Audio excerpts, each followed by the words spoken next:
have G minor.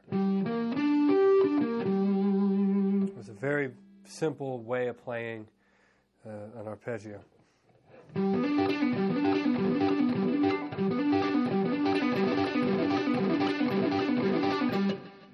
right, now that you have seen that sort of fingering for an arpeggio, I'm going to show you another fingering to play the same arpeggio. Now, this is a fingering that I use a lot to get around when I'm doing solos. It's the same notes, except it's a different shape.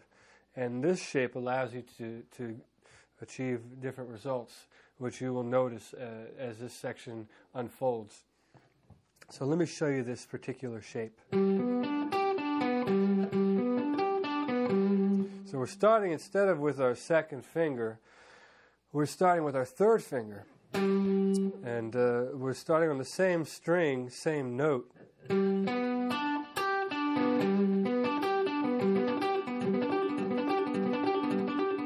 of course, if you want the minor note,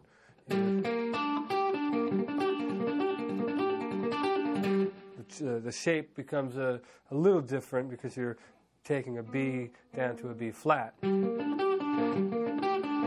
But essentially, it's the same sort of thing.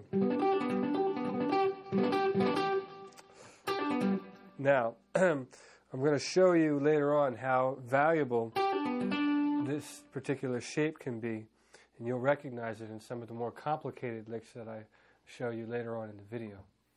I know I showed you the particular shape starting on the 6th string, and of course you're going to want to play these arpeggios on other strings, not just limited to starting off on the lowest string of the guitar. But before I show you these other shapes, I also want to make you aware of how easy it is to change these arpeggios around. So for example, I showed you a regular G major shape. But if you didn't want to, if you wanted to add some other tonalities, it's very easy to do that by simply changing certain notes. Instead of going G, B, D, G, if I simply lower that note a half step from a G down to an F sharp,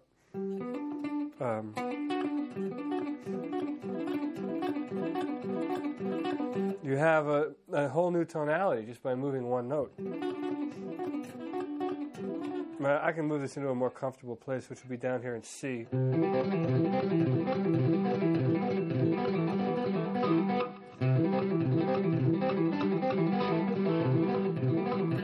Actually, that's an exercise I could show you. I'll show you that. We'll use that as an exercise. I just kind of came up with that on the spot. So now this is a very spontaneous video all of a sudden. You have a C major arpeggio, and then we flatten that note.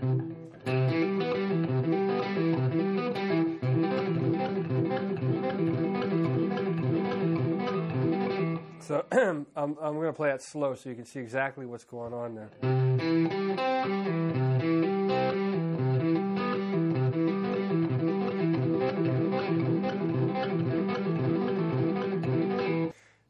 You can obviously do this in a minor form as well.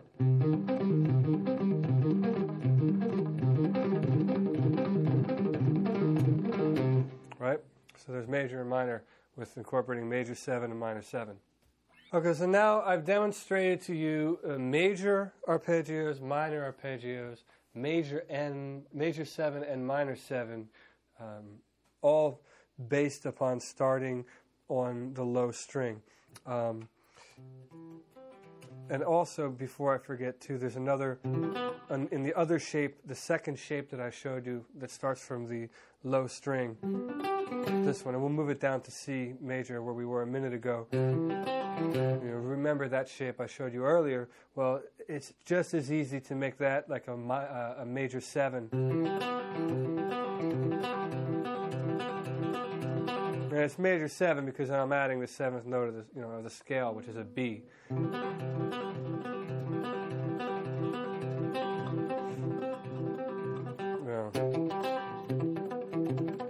That sort of thing. I'll explain more of that later. I just want you to understand that basic shape there, and how easy it is to make it to a major 7 or a dominant 7 just by moving notes around. And I don't want to get into a theory thing here, but that's basically touching on how these forms can easily be maneuvered and transformed into other tonalities that are very valuable for soloing. I want to get us off of this lower part of the neck here. We so far have been focused on arpeggios that are starting on the low E string. To do it to play them starting off of the next string, the form and the shape doesn't change. See?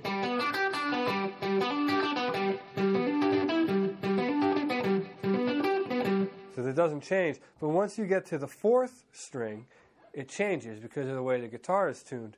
So for example, to play a G major arpeggio, one way of playing it off the 4th string is to start this way.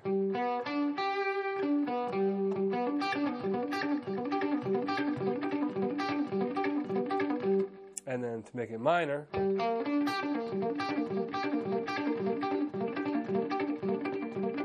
you just drop that note down. So you have major and minor.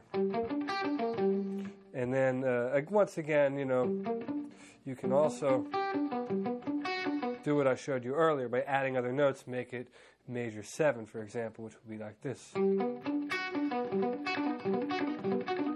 Which is actually the same shape as this shape, but because of the way the guitar is tuned, it sounds different because you're playing different notes. So I'll let you mess around with those shapes and you can discover some other arpeggios on your own. And also, you can start off playing from the 3rd string, so you're not only limited to starting from the 4th and the 5th and 6th string, and those shapes change once again. And let's keep this consistent. We'll keep it in G major, and I'll show you another shape. That's basically a G major arpeggio. We're not starting on the root, though. We're starting on the 3rd string, but we're actually starting off of the 5th degree of the scale, which is D. So we have this sound and that shape. And to make it minor, once again, you simply drop down the 3rd. And you have a minor arpeggio. If you would like to play the arpeggio starting from the root, then that's a whole other shape off the 3rd string. And you would have to move up to G on the 3rd string, which is at your 12th fret. And you would play this.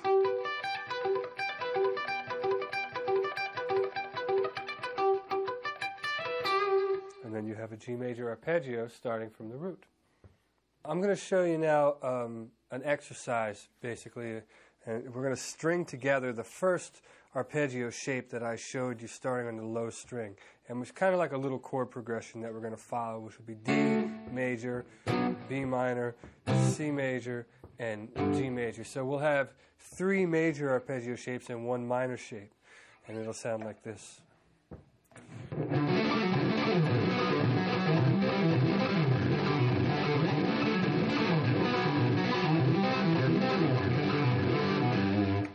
Okay, now I'll slow that down so you can hear what it is that I'm playing. And sometimes it's hard to play that real clean, so what you want to do is practice it slow, which sounds like